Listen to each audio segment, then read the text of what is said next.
It's really nice to be with you, fellow Canadians. Full disclosure to our listening audience, the three of us are Canadians. We're not all in Canada. I'm actually in Miami. Billy is in South America, and Danny's in Toronto. And by the advancements of technology, we can all be together in the same room as we are today. So, guys, thank you all for being here. The film is which I watched, and people who are joining us here have already seen the film online, and so it's really my pleasure to have a chance to talk to you, ask you some questions about the film, and I'm very curious about a few things. But I think as a general way of welcoming you, just tell us a little bit each about yourselves, about your background. Billy, we could start with you and how you got to making this film. Well, filmmaker, obviously. And, my films have taken on an investigative nature. And so I get pitched a lot of stories, and get myself involved in a lot of investigations. And this was one of them where I got a phone call from, a prominent lawyer in Montreal that told me about this crazy story about Nazi gold. And, admittedly, I fell for it at the beginning. And, I think Danny did as well. I don't want to speak for you, Danny. But it wasn't long until we started like actually looking into it that not only did we realize that this story might not be the story that we thought it was, but it was a worthy story to tell regardless. And that's how we got into it. Perfect. Danny? Yes, hi. I am an entertainment lawyer by trade. That's my day job, and a producer on the sidelines, so to speak. And Billy and I are actually lifelong friends, and I've been Billy's entertainment lawyer on his projects for his entire career.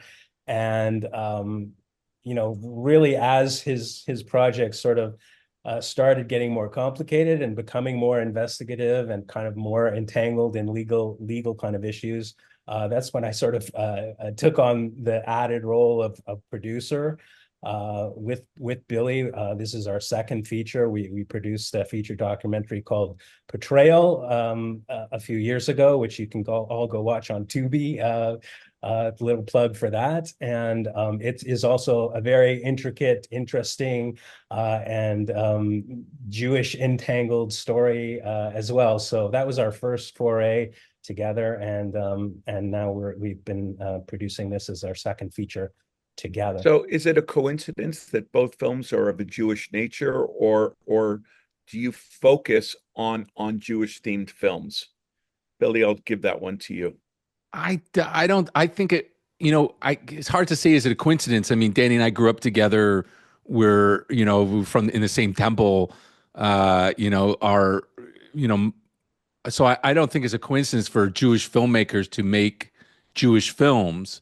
They're certainly not the only kind of films that I make, but they would be the ones that would end up on in a Jewish film festival. So I don't think it was I think it was a coincidence, but at the same time, not. Well, I think Billy But was really sort of drawn to the stories, really to the, like, had very sort of personal attachments to the whether it's the injustices or just kind of the unique nature of both of these stories that only really sort of a Jewish filmmaker would really kind of gravitate to. So that's part of the tell me reason. about the making of the film. The was getting the funding for the film a difficult process, or was it relatively easy? Danny, you can answer that. Uh, well, it was this film was produced with financing primarily from the CBC documentary channel, was our primary supporter. That's a specialty channel here in Canada.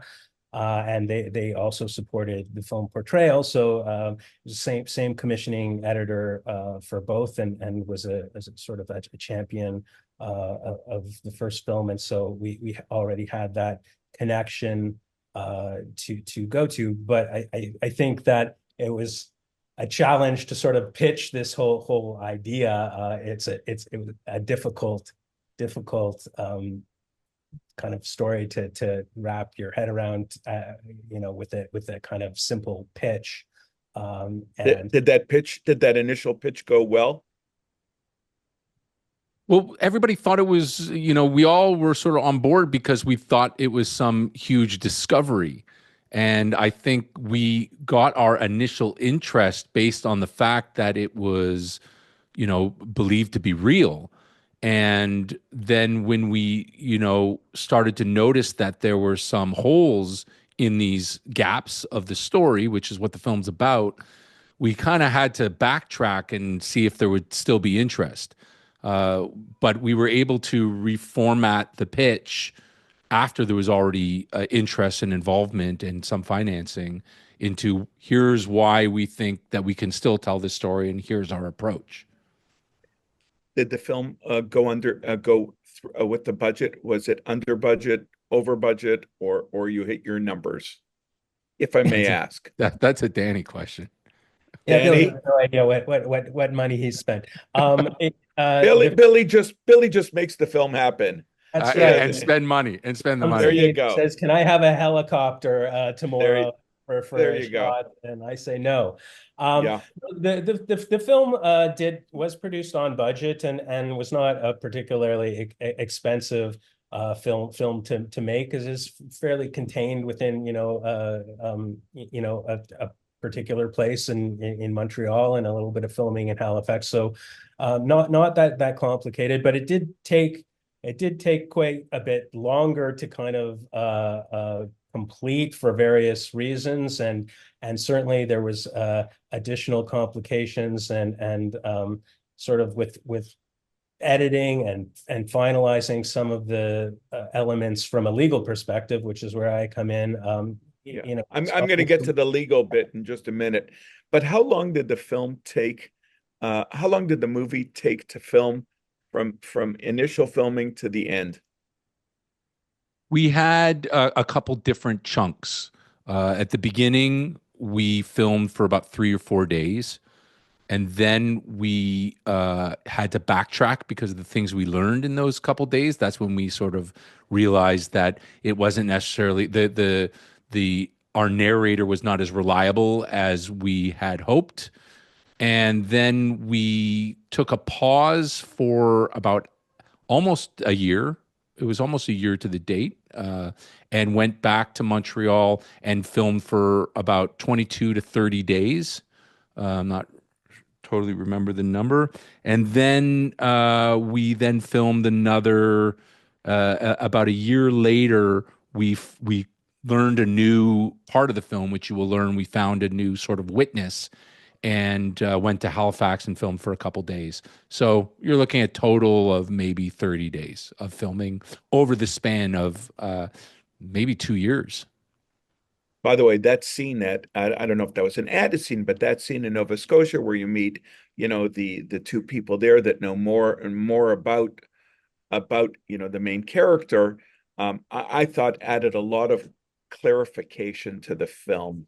It sort of brought things together, which I thought was missing for part of it, because Mr. Feldman seemed a little bit shaky in terms of his his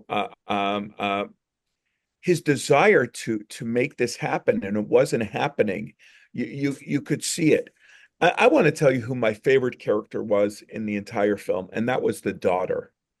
I Oh, yeah. really liked the daughter, and you know what I liked, Billy, in terms of your shooting, was you kept doing these shots of her and the faces that she would make when the father was talking, and the one line where she said, "Dad, are you sure you want to say that?" Or, "Dad, stop talking. It's enough. You're you're making them sound, you're sounding crazy," which I think he was a little bit, but I really enjoyed her as a character. what did she think as the film was being shot? And then at the end of it, when I guess she saw the premiere of the film, what was her reaction to it? Well, they have this like really amazing vaudeville act, the two of them.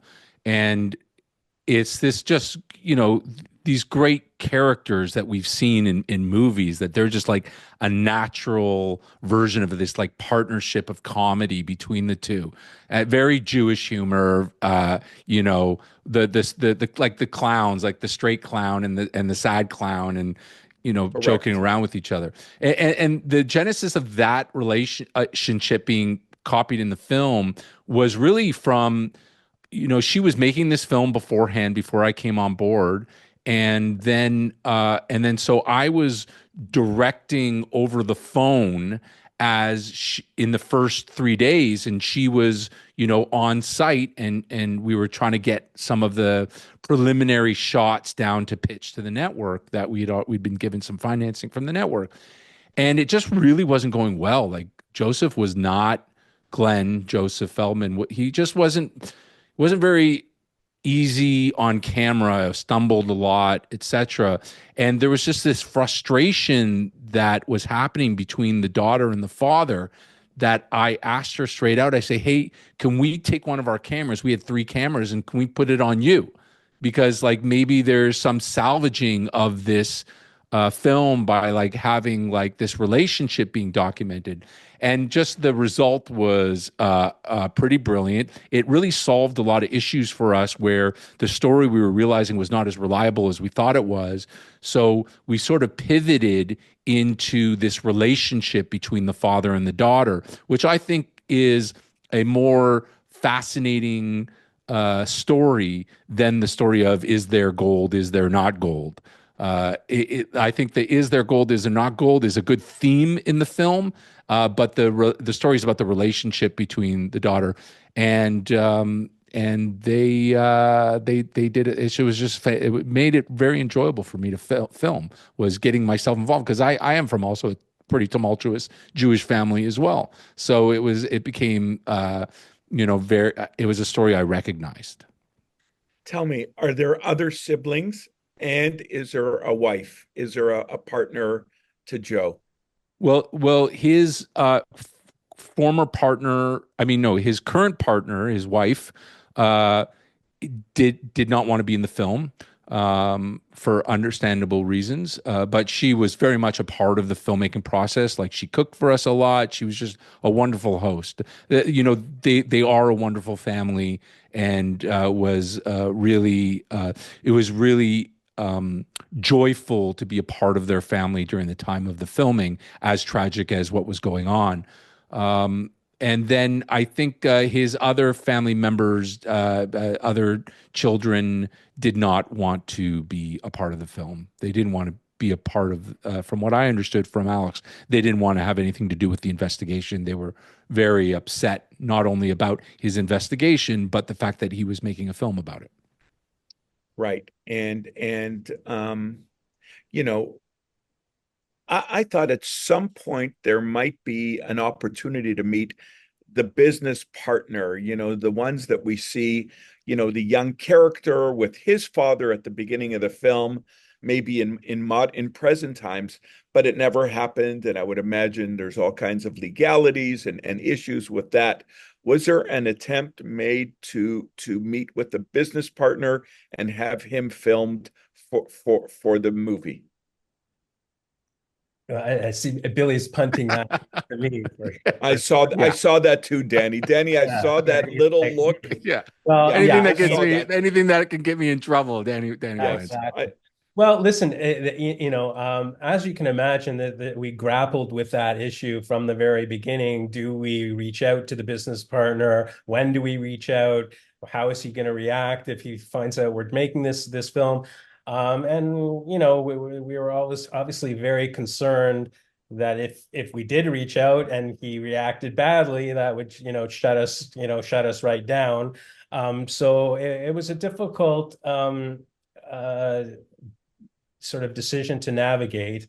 And and we didn't, and I think it's really important to have the business partners sort of perspective in the film, and we kind of felt confident that we could include that one way or another, whether he participated directly or not, because there's so much on the public record in the court case documents and whatnot. So we felt that we could be fair to his perspective regardless. So we didn't feel there was sort of a burning need for him to participate.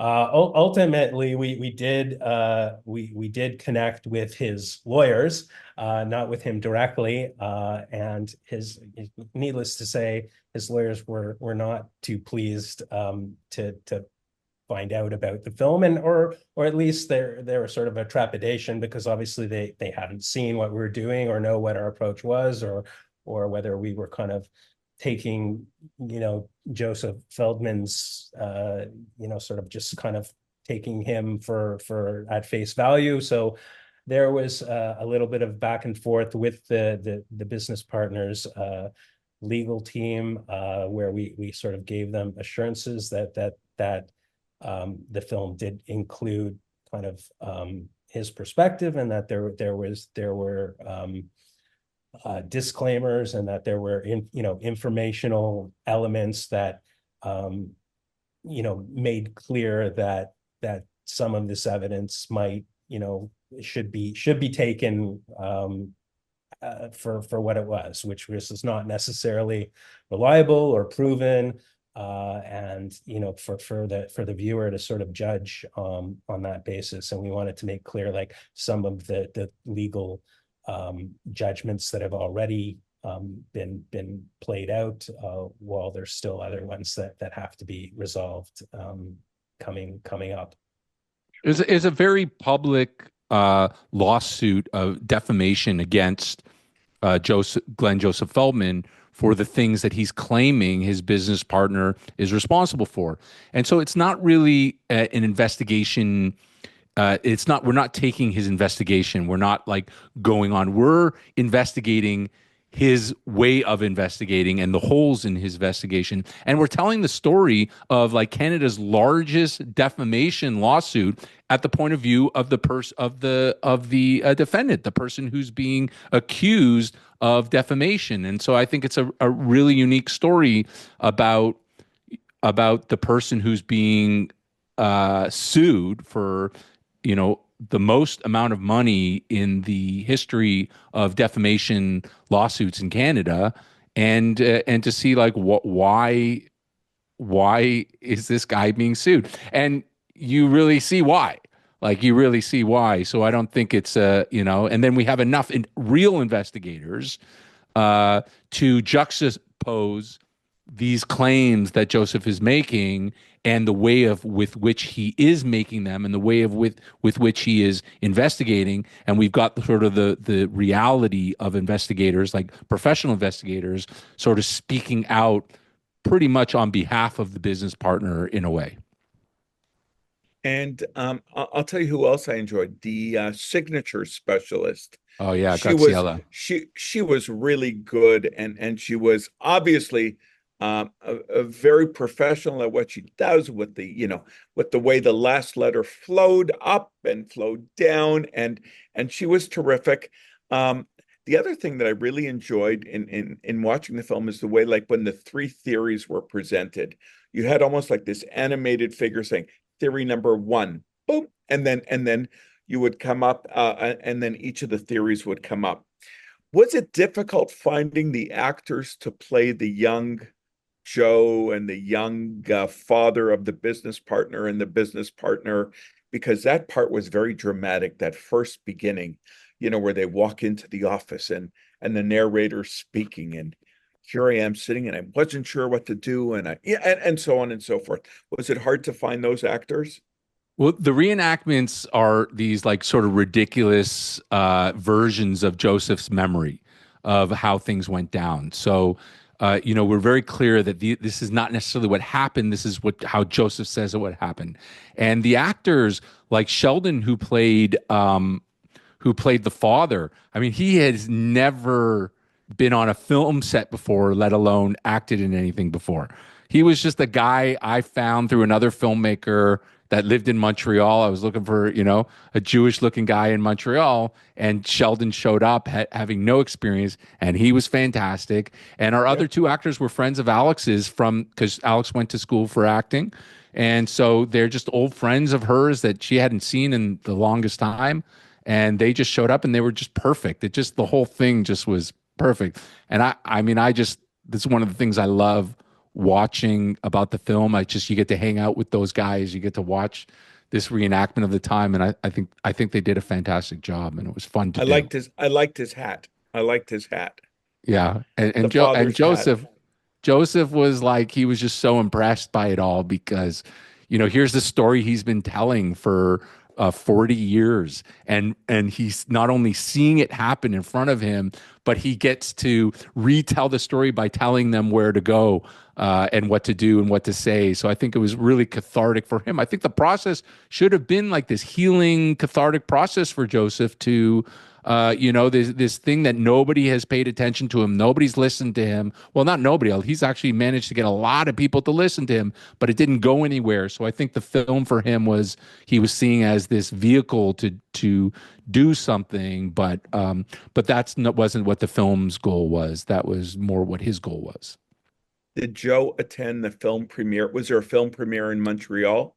No, the film premiere is with you guys. This is the first time anybody's Wow. watching it. It's the world premiere. No kidding. Wow. Yeah. Now we're really They honored. haven't even seen it. Nobody's seen the film Nobody except has for us. nobody has seen the film as of when we're filming this. Nobody has seen it. Wow. I seriously, I would have sworn that, you at some, I don't know, some small hall or at a big synagogue auditorium that Yeah, you'd it's have a number of complicated. people. It's Yeah. complicated because of what's involved, and because there's this huge lawsuit happening around the same time that this film is premiering with you guys. The lawsuit is happening in Canada. So Wow. this film, there was a previous lawsuit with the cousins of the business partner, and our film was like the main character of that lawsuit, and they hadn't even watched the film. I'm listening in on the trial, and they're nonstop talking about me and talking about the film, yet nobody's seen the film. So that's why. So maybe they'll have the opportunity to watch it with your film festival. Maybe it will affect the trial, maybe it won't, but we've decided to not allow anybody to see this until the film comes out, because of will be used as a weapon against people. What's the status of the trial, or it's ongoing as we're filming this? It's coming up in January. One of the defamation trials had already happened with the family members, other descendants of the business partner's father, or he was their uncle. Yeah. So that happened, which Joseph lost, and now the other trial is coming up in January against the person in our film, the business partner, and that will happen in January. So we will know. Okay. Here's a question that everyone is asking. Ready? The name of the film is called Gold Bars, but then there is a subtitle underneath Gold Bars, and it is, and everyone has seen the film, hopefully if they're watching this interview, who the F is Uncle Ludwig? Who came up with that? Why did the two of you feel it was necessary to put that very catchy "Who the F is Uncle Ludwig" underneath the title of Gold Bars? How did that come about? I mean, I think that was me, right? I think was I persuaded not to do it, or did you like it, Danny? I did like it. I thought it was provocative. Obviously, the conservative lawyer in me is always I have to knock that guy down to try and give Billy some leeway. And yeah, it's a little bit of a provocative title, but we thought it was well in keeping with the nature of the film. I think the other title we kind of thought about calling it was just Mr. Gold Bars, Mr. like Gold Bars. for But, Joseph. Uncle Ludwig, this is a man who did not have any children, doesn't have any living relatives. Well, I mean, that's questionable who his relatives are, but here's a guy who would have completely, he was cremated, has a little square in a non-Jewish cemetery that nobody, a square on the ground that nobody would have seen. So this is a guy that would have been completely forgotten about in the annals of time. And it's just so fascinating that Joseph's investigation into his involvement at after Ludwig passed away, because we know that Joseph um, said, signed that he witnessed a will that he did not witness, and so that would have been Ludwig would have been gone, like completely gone. Nobody talking about it, nobody knows about it. And because of this investigation that Joseph had this epiphany about, starting to pursue and became an obsession of his, he uncovered all of this stuff about Ludwig. All of this stuff, like from his immigration to Canada, all these theories about him, but actual real stuff that he found, his death, where he worked, what he did in his work. So I just think like that's just such this wild concept, and you're kind of left with like, who the f is Uncle Ludwig? Like, is Glenn Joseph Feldman right about him? The allegations against him, like. We're talking about somebody. I mean, what is this? Canaan O'Hara? Like, what when you talk about somebody who's already passed away, and you say you accuse this guy of being a Nazi, like, I mean, that's probably a Jewish sin of some sort. Uh, so that I think like we had to put that, because it leaves it that we're not saying that anything that Joseph's saying is true or not true. We're like, what is true? Who is Uncle Ludwig?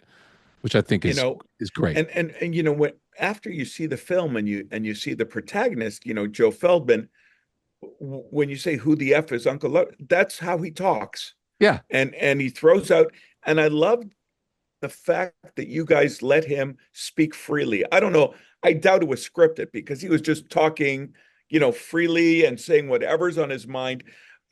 The scene one of the scenes I loved the most was when he was calling Abbott Industries in the States. And he got this woman to start answering questions. And he got to the point where she was to research. And then he kept talking. And he kept going, and the daughter's going, like this, like It's enough, my favorite stop, scene. dead. Mine too. That was one of my favorite And, scenes.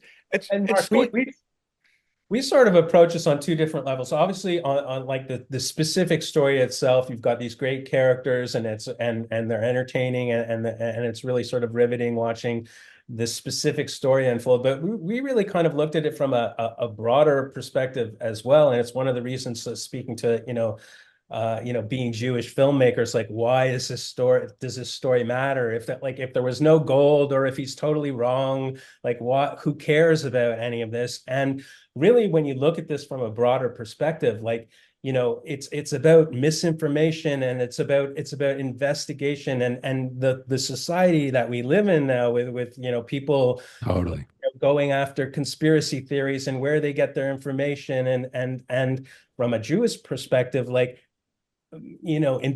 how do we keep these records alive, or how, like, what is true, and how do like, whether this was a real Nazi or not, like, that's a legitimate question. These are things that we're always trying to look into, and we want to keep that history as something that's valid. And so that the idea of, like, sort of vigilante investigation, and how do you find the truth in all these in records, and as they get lost, is a big question that we think. I agree with you, Danny, and I think it's a wonderful way to look at it.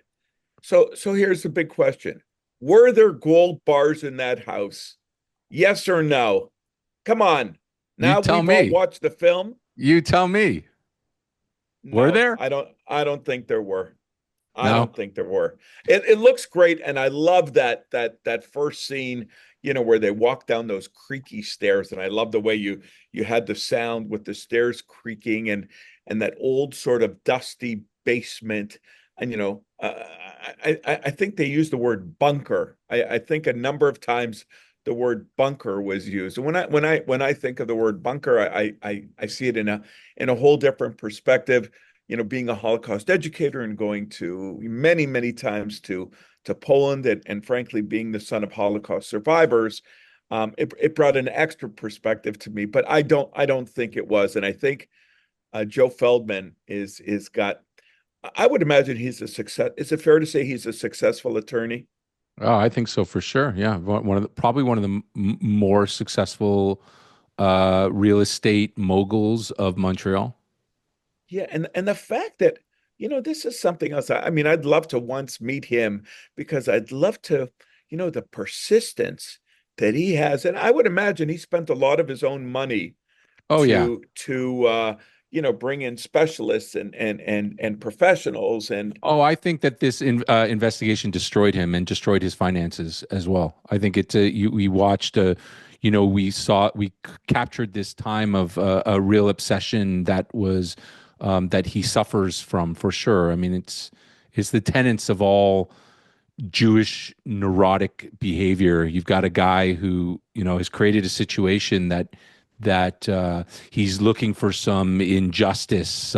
He's trying to right a wrong, and he's collecting these injustices, and he's being the world policeman of like, I want to make things better, and also at the same time, just really making himself and the people around him suffer, especially the business partner. yeah. Is he still practicing law now? I think. I mean, he's still a lawyer. Yeah, I think most of his business has always been around real estate. He's I would imagine. he's a developer, but a And the lawyer. and the daughter, are you in touch with her? Yeah, sure, of course. She's a dear friend of mine. I think they're just very nervous about the film. They're very nervous. They told this story a couple of years back in a time where there was more bravado, and I think for Joseph, the consequences is set in, and reality has caught up, and so I think they're. It's just one of those situations when you're filmmakers that you get involved in people's tragedies. And sometimes, we're not there to advocate on behalf of people. We're there to tell the story. We're there to tell you to capture some form of truth by just letting the cameras go, without an agenda. And that isn't always favorable to the subjects. And it's just one of those yeah, I wouldn't say I mean, it's an important story to tell. I think it's an important story. As Danny said, this is this is the internet. This is what's going on right now in the world in all things. And you've got some truth in there, like the will. We've got a witness. He's the whistleblower. He's saying he was involved in the forgery of the will, that he, at least his involvement being that he said he witnessed a will that he didn't, witnessed a signature that he didn't witness. So you've got those, the truth, some of the truth mixed with a lot of theory that is being perceived as truth. And so, I mean, that's what is going on right now on all things, whether it be, all things that are happening on the internet right now. Right. And we're talking about an incident of 40 years ago, not last Yeah. year or 2 years ago, but something that happened in the mid 60s, Right. when that initial scene takes place, that initial reenactment. Well, that So would be yeah, 1983, but about sorry. a crime that may have happened in the 40s, or the Right. Sorry. 50s, and then in his memory of it in the 80s, yet nothing had happened until 2019. So, all that time passed, and it's very hard to rely on your recollection of events, especially when you're involved. I want to tell you both something. We're going to wrap this up in a sec. I really admire the film. You should be very proud of your achievements. I think a film like this, when you leave a film, I think, and I'm just, believe me, I'm just an amateur. film watcher and film enjoyer, when you leave a film thinking about it and wanting to ask more questions about it and making you think about it, I think you've done a great job. Thanks. And besides all the, artistic qualities of the sound, of the filming, of the animation in between, of the reenactments, I think you've done a great job, and I wish you both the best of luck. Billy, what's next for you? Danny, what's next for you? Well, I just had a three-part series about Charles Manson come out on Peacock. So that just came out a couple weeks ago. It's done extremely well. And yeah, that's what's going on. Otherwise, I'm just, developing new stuff. Wonderful. Danny? Well, I have met many producer clients in many different genres, and so it's a eclectic mix of dealing with really intricate legal stories like Billy's, and I do a lot of true crime and a lot of documentary work, but then I do a lot of Hallmark Christmas movies as well. So a good Jewish boy Yes. working on a lot of Christmas movies. Hallmark Christmas movies as Well, Danny, before I close, I just have to admit I watched Hanukkah on the Rocks, the one the once a year Hallmark film that they throw at you for That's Hanukkah. right. It's our Just diversity, what our hall diversity at that play. exactly. And it was 2 hours of don't even ask. I mean, you just saw it coming. Every one of those Hallmark films are the same, but just good luck with all of that. Guys, I want to thank you, Billy, and I want to thank you, Billie Mintz, our director, and Danny Weber, our co-producer of this really terrific film, Gold Bars. Who the F is Uncle Ludwig, for joining us. I wish you both the best of luck. Once again, we want to thank all of our members, sponsors, community partners, volunteers, all of our film lovers, and especially our presenting sponsors, the Center for the Advancement of Jewish Education and the Greater Miami Jewish Federation for their continued support through all these years. And thank you, our audience, for participating in the 28th Annual Miami Jewish Film Festival. Thank you all for being here.